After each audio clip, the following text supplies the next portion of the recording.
A loud gasp emanated from the earth pony, jolting up from her bed. She darted her eyes around, seeing that the environment had changed. She was back in her room, in her own bed. Looking over, she saw another pony with her, which caused her to nearly jump in surprise.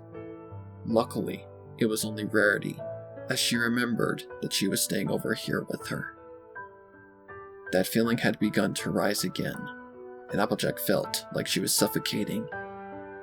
Taking deep breaths, she told herself to calm down, in hopes that her mind would listen.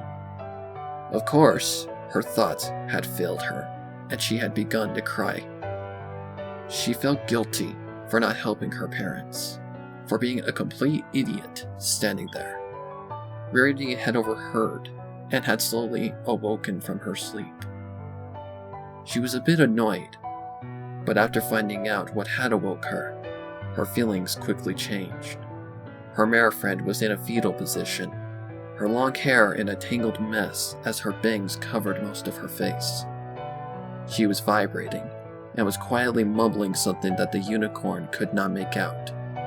Concerned, Rarity began to stroke her mane, embracing her close. Applejack's eyes widened, becoming quiet. She didn't realize she had woken up Rarity, and felt even more guilty. Oh, sorry. She tensed up, unable to face her mare friend. Her apology was barely above a whisper, yet Rarity heard it, and hushed her. Do not be sorry, she commanded, almost harshly, but her expression immediately softened. But I woke you up. Applejack, look at me, she demanded. Applejack obeyed, slowly turning and looking above at Rarity. She held her tight, but Rarity did not seem to mind. You are absolutely more important than my needs, always. Please, if you can, tell me what's wrong. I only want what's best for you, and I want to help any way that I can. Don't ever be sorry for how you feel, darling. Applejack could not speak, as she was processing what she had said. She buried her face into the warmth of Rarity's chest, and quietly sobbed. She wasn't necessarily sad, but rather felt comfort in being emotional in front of her mare friend. On the other hoof, she felt small and vulnerable, because she rarely showed these types of emotions around any pony. And now Rarity had seen her at her lowest. She hoped that she did not see her as anything less. Rarity held her, not saying anything else. She gently placed her chin on top of her head, stroking her mane once more. She began to hum softly, in hopes of calming down her lover. It seemed to work, as her sobbing eventually came to a stop. Looking up again, Rarity smiled at her, which made Applejack feel better, returning a small smile. Taking a deep breath, she began to tell her about her nightmare, taking around 10 minutes as she struggled to explain the details. Fortunately, Rarity was patient with her, listening and comforting her when she needed it. She had already known about the situation with her parents. In fact, her friends knew. She tried to understand as she listened to her story, though she could not relate to her traumatic situation. As she finished, she grew quiet again, leaning her forehead against her fur. She was angry with herself for feeling like this, and that it had happened now, despite it happening all those years ago. Applejack thought that she was over this. She had not had a panic attack in years. The only time she ever cried was when she was happy. Other than that, she never dared to let anything out. This isn't your fault, love. It wasn't your fault then, and it isn't your fault now. Rarity suddenly spoke, with Applejack looking up. Remaining silent, she knew that Rarity was right. Of course, she isn't the first pony to tell her that. In fact, Granny Smith had told her this for years, and she believed her every time. She hadn't been this upset about her parents in at least 10 years. For this dream to suddenly show up and taunt her freaked Applejack out. Each dream about her parents' death, it was always a different setting, but there always was a key element in them all. Fire. Fire was what killed her parents. Though her dreams may not be an accurate display on their deaths, it was enough for Applejack to remember exactly how it happened. She still remembered how it happened all those years ago, with Applebloom only being around a few months old. Luckily, she didn't seem to remember any of it, but she was told enough stories to be remorseful. Big Mac, being the oldest, had the most memories of their parents, besides Granny Smith. When Applejack was younger, he'd tell her stories about their parents, what they were like before she was born. Unfortunately, when her parents died, she had forgotten some of those memories due to the traumatic experience. There were a few times when she would see a counselor during school. For a while, she had even isolated herself from her friends and family. She couldn't help but blame herself for her parents' death, despite everyone telling her that it was not her fault.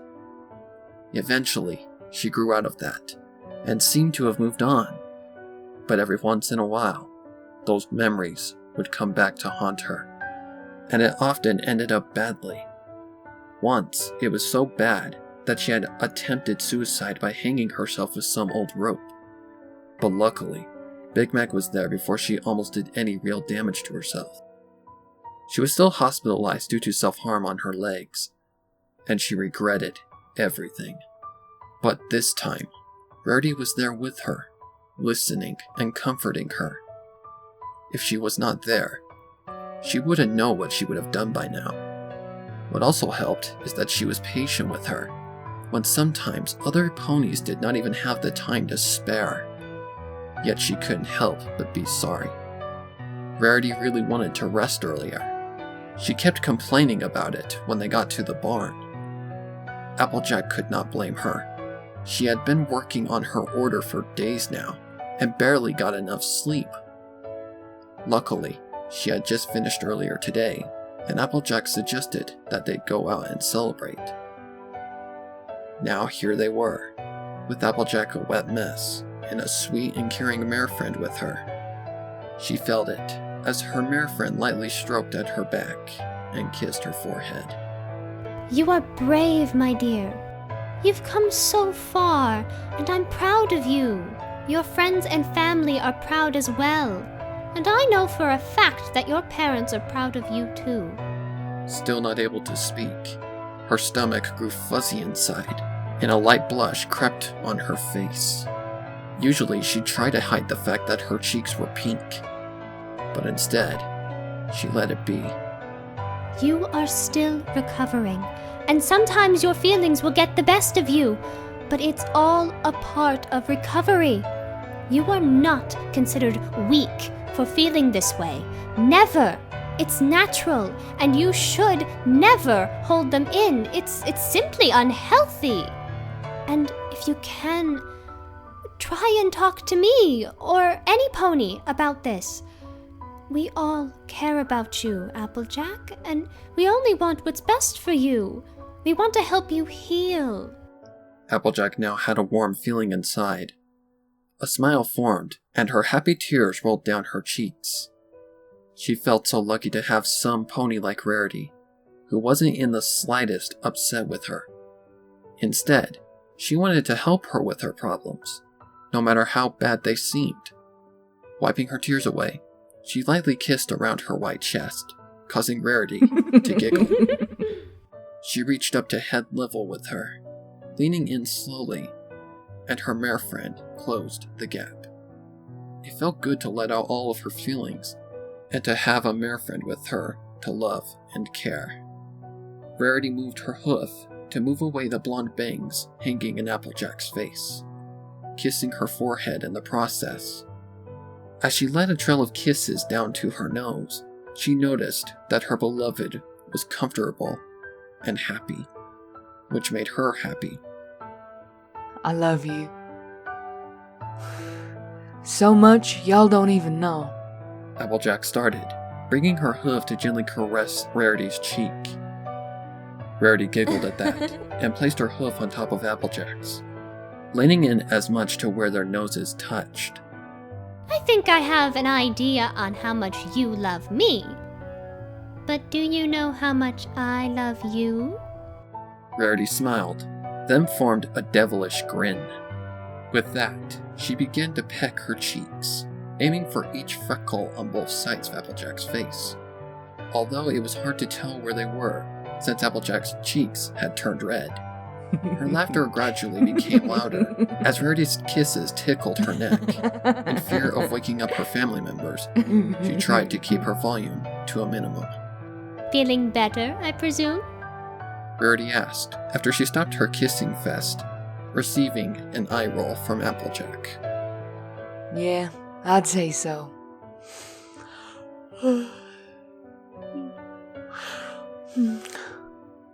Mighty sorry about all this, she said, suddenly feeling sleepy from her emotional roller coaster. Please, no more apologies, darling. I'm always happy to try and help you out. You've helped me so much. It's the least I can do. Rarity hugged Applejack from behind, playing with her long hair. Thank you so much, Rares. No worries, my love. You may consider taking the day off tomorrow, Applejack hesitated at first. Taking days off wasn't something she'd do unless it was a holiday. But then again, she would be too tired to work tomorrow, not to mention that she was already emotionally drained. Resting her eyes, she let the warmth of her mare friend's body guide her to sleep. Okay. She mumbled, and dozed off to sleep, with Rarity following afterwards. For the rest of the night, the farmer's slumber was peaceful. In her mind, she knew everything would be alright, because her friends and family loved her, and she loved them. And with Rarity to help her face her challenges, it made life worth living for.